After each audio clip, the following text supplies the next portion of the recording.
My name is Henry Coleman. I'm 72 years old, and I live in a small town in Ohio where everybody knows your name, your business, and the color of your front door. I spent 37 years delivering the mail on the same route. Rain, snow, heat so thick you could chew it. I showed up every single day. That was who I was, a man who showed up. My wife Rose spent those same years feeding other people's children in the cafeteria of Jefferson Elementary. She knew every kid by name. She knew who was allergic to peanuts, who needed an extra roll because they hadn't eaten since yesterday, and who just needed someone to smile at them in the morning. That was who she was. We weren't rich people. We never took a cruise or bought a new car when the old one still ran. But we had something most people spend their whole lives chasing and never catching. We had peace. We had a garden we planted together every spring. We had a porch where we watched the sun go down. We had each other. And then, slowly, so slowly I almost didn't notice, we started to lose Rose. Not all at once. It never happens all at once. It was little things at first. A forgotten name here. A missed appointment there. She'd stand in the kitchen holding a wooden spoon, staring at the stove like she was waiting for it to tell her what to do next. Everyone said, "Henry, she's 70. It's just age." And I wanted to believe 'em. Lord, how I wanted to believe 'em. But that was just the beginning of my plan. If you've ever watched someone you love disappear a little more every single day, you know the particular kind of helpless that settles in your chest. It doesn't roar. It just sits there, quiet and heavy, like a stone you can't put down. Our youngest, Daniel, stepped up. That's what we called it, stepping up. He was 43, our baby, the one who'd always been a little harder to pin down.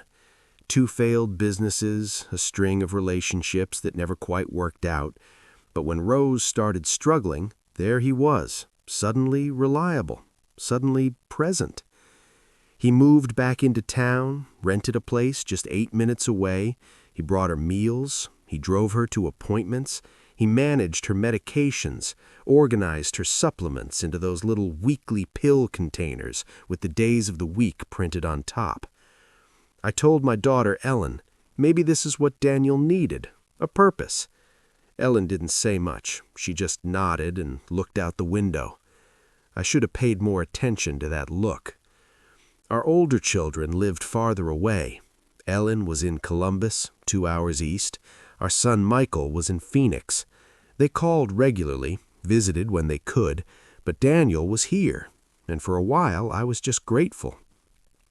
The doctor we saw most often was a pleasant young woman who kept assuring us that mild cognitive decline was normal for Rose's age, recommended light exercise, a Mediterranean diet, staying socially active. But then, on a Thursday in October, I remember it exactly because the leaves had just turned and I'd been meaning to rake them all week, we had an appointment with a different physician, a geriatric specialist over in Canton, a quiet man named Dr. Okafor, who'd been recommended by our family doctor. Daniel drove us, but 20 minutes into the appointment, his phone rang, and he stepped into the hallway to take the call. And Dr. Okafor leaned forward across his desk, folded his hands, and lowered his voice. "Mr. Coleman, I want to speak plainly with you. What your wife is experiencing doesn't fully match the pattern of natural age-related decline. The progression is unusual. The specific type of confusion she's showing, it can sometimes be consistent with prolonged exposure to certain sedative compounds." I stared at him. "Are you saying—" "I'm saying I'd like to run some additional tests, and I'm saying," he paused and looked directly at me, "that you should pay very close attention to everything your wife eats and drinks and who prepares it." The hallway outside was quiet. I could hear Daniel's voice through the door, laughing at something on his phone. And something inside me, something I cannot fully describe, went cold and still. I want to be honest with you. There is nothing in this world that prepares you for the moment you look at your own child and wonder if they are hurting someone you love. Nothing. Not years of living, not faith, not wisdom. Nothing. I didn't sleep that night. I lay in the dark beside Rose, listening to her breathe, and I went back through every memory of the past 18 months. Every time Daniel had arrived with a meal, every supplement bottle he'd handed her with that patient, caring smile, every conversation he'd steered toward power of attorney, toward assisted living facilities, toward the idea that maybe the house was too much for us, that maybe it made more sense to liquidate some assets, simplify things. I had thought he was being practical. I had thought he was thinking ahead. I had thought he loved us. The next afternoon, while Daniel was out running what he called errands, I went to the garage. He had a small storage box on the shelf behind the old lawnmower. I'd seen him near it once and thought nothing of it. I opened it. Inside was a collection of supplement bottles, the same brands he gave Rose every day.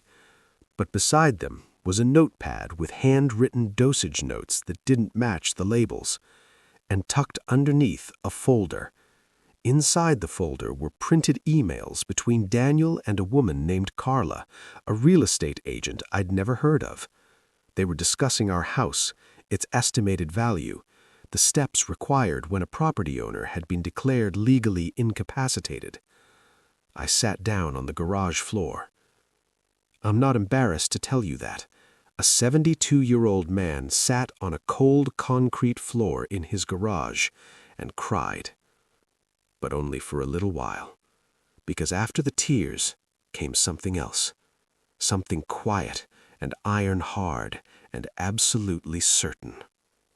If you've ever been betrayed by someone you love, this story is for you. I put everything back exactly as I found it. I closed the box. I walked back inside, washed my face, and started the coffee. When Daniel came home an hour later, I smiled at him and asked how his errands went. And he smiled back and said, "Good, Dad, real good." I nodded and handed him a cup of coffee. That was the moment I understood something that took me 72 years to fully learn. The most powerful thing a person can do when they're sitting on the truth is choose when to use it. I was in no hurry. They say patience is a virtue. I always thought that was something people said to make waiting feel more dignified, but I understand it differently now. Patience isn't passive. It's the discipline to hold your strength until the moment it matters most. I needed people I could trust. Not many. 3 was enough. 3 was exactly right. The first was Margaret Tilson. 80 years old, retired registered nurse, had volunteered at our church for going on 40 years. Sharp as a tack and quiet as a library. I told her what I suspected. She didn't gasp or flutter. She just nodded slowly and said, "Tell me what you need me to do." The second was Jim Paulson, our pharmacist of 20 years. I brought him one of the supplement bottles, not Daniel's hidden ones, one of the regular ones he left out in the open. Jim examined it, made some calls to a colleague who worked in toxicology. 2 days later, he called me back. His voice was careful. "Henry, there's nothing that would show up on a standard screening, but the combination of compounds in this supplement, taken daily over months, could produce exactly the kind of cognitive fog you're describing, especially in someone Rose's age." The third person was Ellen. My daughter listened to everything I told her without interrupting. When I finished, she was quiet for a long moment. Then she said, "Dad, I need you to know I noticed something was wrong with Daniel 6 months ago. I didn't say anything because I wasn't sure, and I am so sorry I wasn't sure sooner." I told her there was nothing to be sorry for. We were sure now. That was what mattered. Together, the 4 of us made a plan. We replaced Rose's supplements, quietly, gradually, so Daniel wouldn't notice, with genuine vitamins sourced directly through Jim. We changed the way her meals were prepared, with Margaret stepping in under the cover of friendly visits. We documented everything: dates, changes in Rose's behavior, descriptions of every bottle we found, photographs of the folder in the garage. Ellen obtained copies of some financial documents Daniel had filed without our full understanding. And she recorded 3 phone conversations with Daniel in which he casually discussed, without any prompting, the logistics of transitioning the house. And then we watched. Within 9 days, Rose began to change. It started with small things. She remembered that our granddaughter Lily's birthday was the 14th. She asked me if we'd watered the tomatoes, a detail she hadn't tracked in over a year. One evening, I came into the living room and found her knitting. She hadn't touched her knitting needles in 8 months. I stood in the doorway and watched her hands moving over the yarn. And I thought, they took this from her. They took her from herself, and they almost took me from her. The anger I felt in that moment was the cleanest thing I've ever felt. Not rage, not grief, something colder and more purposeful than either. We scheduled the Sunday dinner for 3 weeks later. If you've ever been betrayed by someone you love, you know that the hardest part isn't the anger. The hardest part is the grief underneath the anger. Because betrayal doesn't just destroy your trust in one person. For a little while, it makes you question every good memory you've ever had. It makes you wonder what was real. We had family dinners on Sunday evenings, a tradition that went back 20 years through holidays and graduations and babies and funerals. Everyone came when they could. That particular Sunday, Michael had flown in from Phoenix. 2 of our grandchildren were there, a few cousins, Ellen and Daniel, who had spent the past week talking about how exhausted he was from all the care he was providing. "I don't know how much longer I can keep this up," he'd said to me on Thursday. "It takes a toll, Dad, it really does. But family is family." He said that. He looked me in the eye and said that. Rose made a peach cobbler that afternoon, her own recipe, from memory. It wasn't perfect, she missed a step, and it was a little flat on one side, but she made it herself, and everyone who knew what that meant sat around the table a little quieter than usual. We ate, we talked, the grandchildren ran in the backyard, and then Daniel cleared his throat and began. He did what he always did. He spoke about how difficult things had become, how Mom wasn't getting any better, how Dad was getting older too, no offense, Dad, but we have to be realistic, and how perhaps it was time to think seriously about making some changes, practical changes, financial arrangements that would protect everyone. He mentioned a facility he'd visited. He mentioned that the house was underutilized. He mentioned Carla, the real estate agent, describing her as a family friend who'd offered to help. He looked around the table with that expression I now recognize completely, the performance of a devoted son, earnest, a little tired, sacrificing himself for the family. Michael was nodding. The cousins were murmuring sympathetically, and I reached into the breast pocket of my Sunday jacket and took out an envelope. The room went quiet in that particular way rooms go quiet when something shifts. I set the envelope on the table. I didn't open it yet. I just placed my hand on top of it. "Daniel," I said, "I want to give you a chance to tell everyone here the truth before I do." He looked at the envelope. He looked at me. He smiled the way people smile when they're frightened and pretending not to be. "Dad, what is this? What are you doing?" "I'm doing what I should have done sooner," I said. "I'm telling the truth." I opened the envelope, I laid out each document one at a time, and I described it clearly. The supplement bottles and what Jim had found in them, the hidden storage box in the garage, the printed emails between Daniel and Carla discussing the assessed value of our home and the legal process for transferring ownership from an incapacitated person, the recorded phone calls. Daniel's face went through 5 or 6 different expressions in about 30 seconds. Confusion, outrage, a brief attempt at laughing it off, and then something harder and more frightened underneath all of it. "This is ridiculous," he said. "Dad, you're taking things out of context. Mom has been declining for years. I've just been trying to—" "Daniel," Rose's voice. Everyone turned. My wife sat at the other end of the table, her hands folded, her eyes clear and steady in a way they hadn't been in over a year. "I remember," she said quietly. "I remember being confused. I remember not being able to think clearly. I remember you telling me I'd already signed things when I didn't remember signing them. I remember being frightened of my own mind." She paused. "And I remember you telling me not to bother your father with it, that it would only worry him." The table was absolutely silent. Ellen placed her phone in the center of the table and pressed play. Daniel's voice came out of the speaker, casual and confident, explaining to Carla the timeline for when the property transfer could realistically be completed. I looked at my son. I had spent weeks rehearsing what I would say in this moment, all the words I'd stored up, all the accusations, all the grief. But when the moment came, I found that I only had one thing left to say. What you broke wasn't just your mother's memory. It was the right every person in this family has to trust the person sitting next to them at this table. You took that from all of us.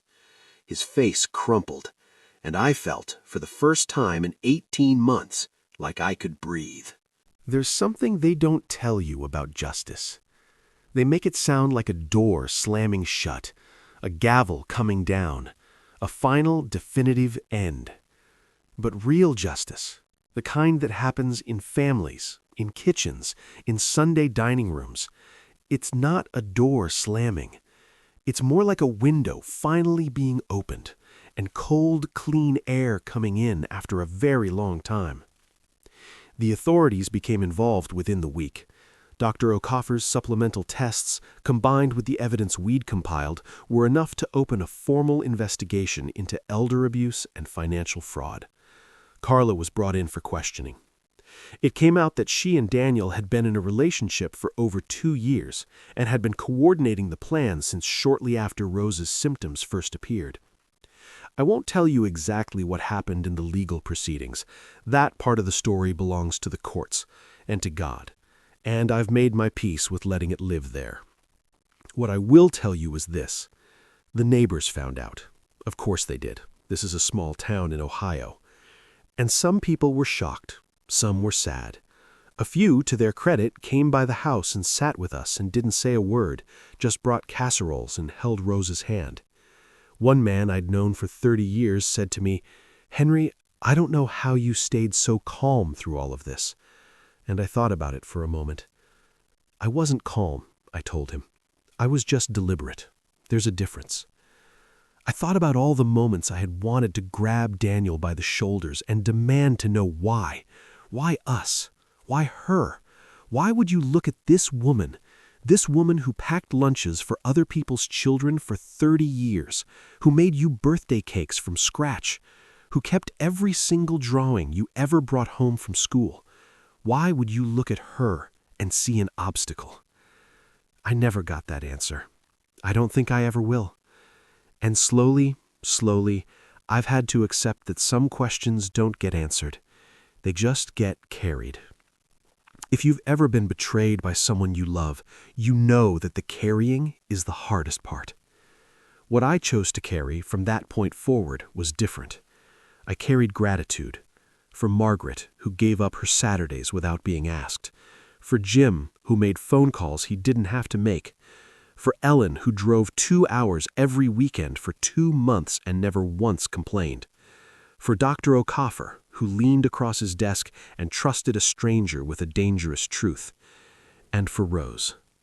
Always, always for Rose. It's spring now as I record this. The garden is coming back. Rose and I planted the tomatoes last weekend. Heirloom varieties, same ones we've grown for 20 years. She remembered exactly how deep to set them. She knew without being told. She's not exactly the same as she was before. I want to be honest about that, because I think honesty is the only thing worth offering at this point in my life. Some of the fogginess lingered. Some mornings are harder than others, but she's here. She's present. She laughs at the same television program she always laughed at.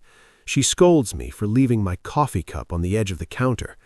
She sits beside me on the porch in the evenings and watches the light go gold over the hills, and sometimes she reaches over and takes my hand without saying anything at all. And that is the whole world to me.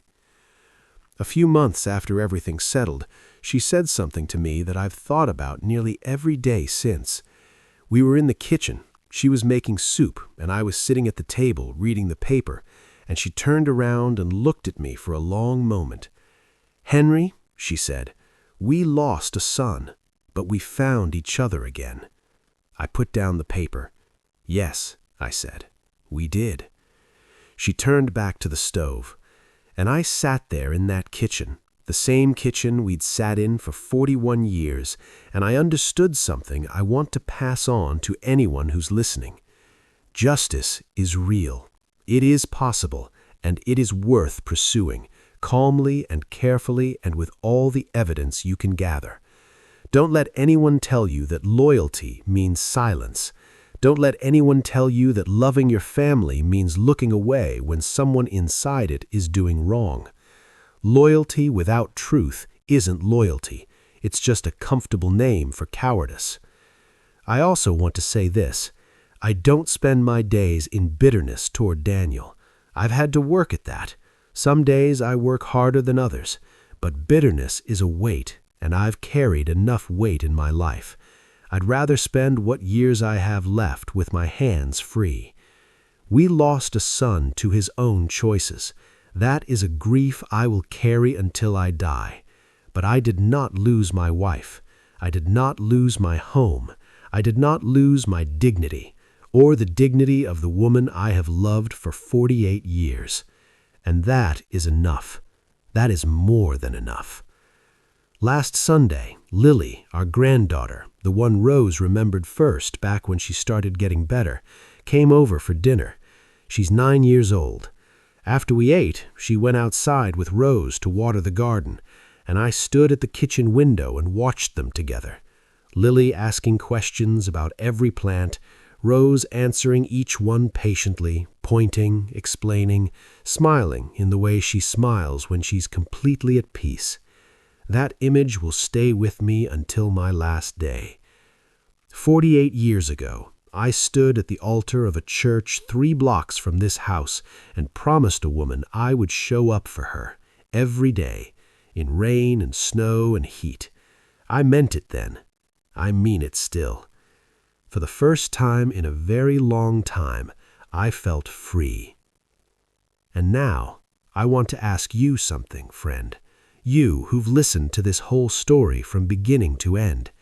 If it had been your family, if it had been the person you loved most in this world, if you had opened that box in the garage and seen what I saw, what would you have done?